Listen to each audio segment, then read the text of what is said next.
I couldn't attend your 60th birthday celebration because of a business trip. I didn't think it was a big deal, but apparently it was to you. You're not family to me. Don't bother coming back, you're getting a divorce. It stunned me how casually my mother-in-law decided the fate of my marriage. Fine, if that's what she wanted, I wouldn't return. But then the calls began. Desperate, incessant.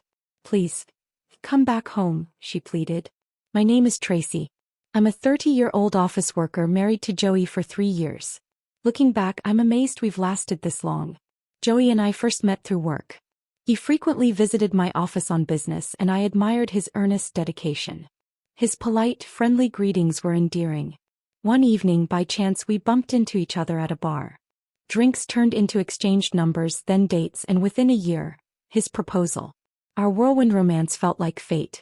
The wedding was a beautiful affair, with friends and colleagues from both sides celebrating our union. The early days of marriage were blissful. But cracks appeared quickly, and most of them came from my mother-in-law. From the start, her behavior made me uneasy. She doted on Joey excessively, always boasting about him. Joey is exceptional, she'd say proudly. Top of his class in school, thriving at work. A son to be proud of. Joey, embarrassed, would laugh. Oh, Mom, stop it. But she never stopped. She even bragged about how he'd excelled at elementary school sprints.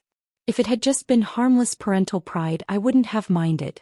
But her adoration for Joey came with a sharp edge, directed at me. Tracy, are you cooking nutritious meals for Joey? Send me photos of everything you make, she demanded soon after our wedding. Her intrusive request caught me off guard, but her persistence wore me down. Reluctantly, I began sending photos. That's when the real trouble began. Not enough vegetables, she'd scold. Too little meat. The presentation is awful. There's no variety. I worked long hours at a demanding job, but her relentless critiques left me feeling inadequate. Joey, however, never complained. He enjoyed my cooking and always cleaned his plate. Still, her words planted seeds of doubt. I began obsessively improving our meals, even when utterly exhausted. Joey didn't know how to cook, so the responsibility fell entirely on me. And even if he tried, she would blame me for the outcome anyway. So I cooked no matter how tired I was. The strain grew unbearable. One evening, after a grueling day, she called. Why haven't you sent today's photo? She barked.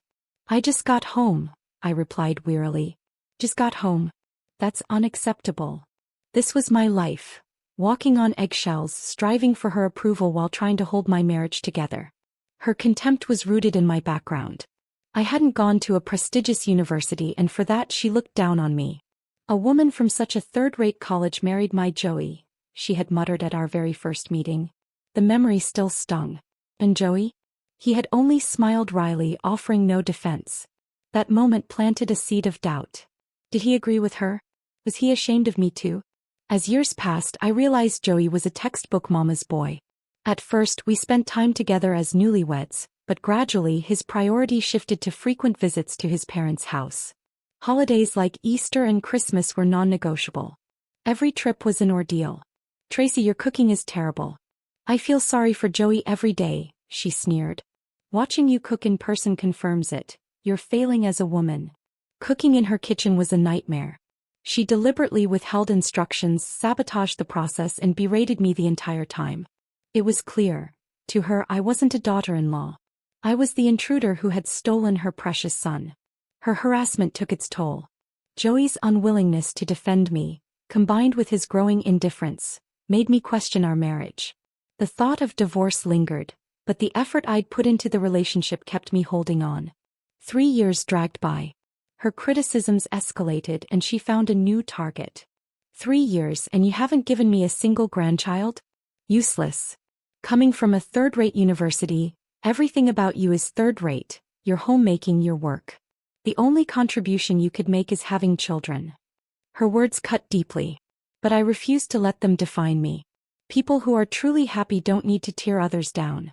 Her bitterness only reflected her own unhappiness. That perspective gave me some comfort. Until she crossed another line. She began visiting our home, often. Previously, Joey went to his parents' house, sparing me. But now she claimed, Joey is too busy, so I'll come to you instead. Her visits were suffocating. She scrutinized everything, offered cruel commentary and interfered with my routines. It felt like there was no escape, no sanctuary. One night I came home from overtime to a shocking sight. Her belongings were scattered around the entrance. In the living room, she and Joey sat together laughing over a meal. "Hi Tracy, you're back. Joey and I were just having a lovely time." "Too bad you missed it," she said smugly, shooting me a triumphant glance. "Hi. You're here," I replied, forcing a neutral tone. "Yes, I came to see Joey. There's nothing prepared for you, so make something yourself." She smirked, enjoying her role as queen of the house. Exhausted, I decided to push back.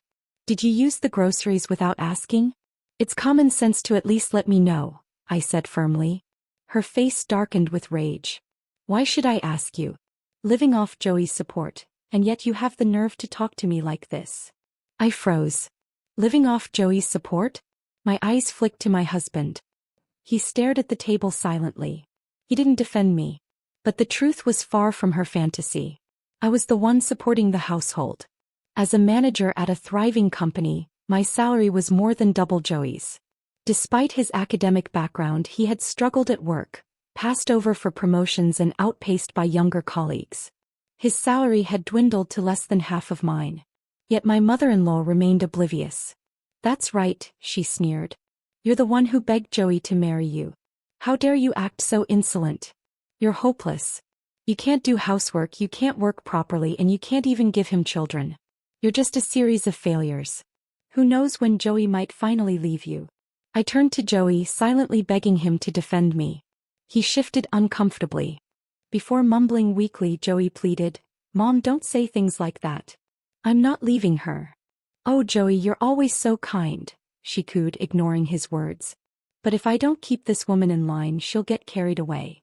I won't allow it." I was at my breaking point. My mother-in-law's constant harassment was bad enough, but Joey's unwillingness or inability to defend me cut deeper than her words ever could. Just when I thought things couldn't get worse, another crisis arose. While on a business trip, my phone began buzzing incessantly. Annoyed but curious, I stepped into the restroom to check. It was my mother-in-law, dozens of missed calls. Assuming it wasn't urgent, I turned off my phone to focus on work. Hours later, after my meetings, I powered it back on and saw the number had multiplied. Concerned it might finally be serious, I reluctantly called her back. She answered on the first ring, shouting before I could say a word. "You're late. Answer the phone immediately, you fool." Her voice was so shrill I switched to speaker mode to spare my ears. "What do you want?" I asked, my patience already threadbare. "We're having my 60th birthday celebration tomorrow, and you must attend." "What? Your 60th birthday?" Regret instantly washed over me for even calling her back. Her relentless demands continued. "I've invited all our relatives, so you must come. You'll be preparing the food and handling all the party preparations." I sighed deeply. "That's impossible."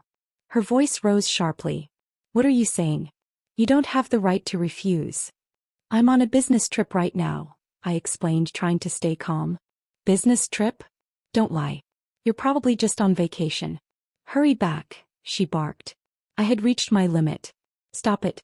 I'm working and it's impossible for me to attend." "I won't be there." Her response was immediate and venomous. "Then I don't consider you family. Stay on your business trip forever. Don't bother coming back, you're getting a divorce." Her words didn't sting the way she probably intended. Instead, they felt like release. I had already reached my limit, and her declaration solidified my decision. "Fine," I thought. "I'll do exactly as you wish."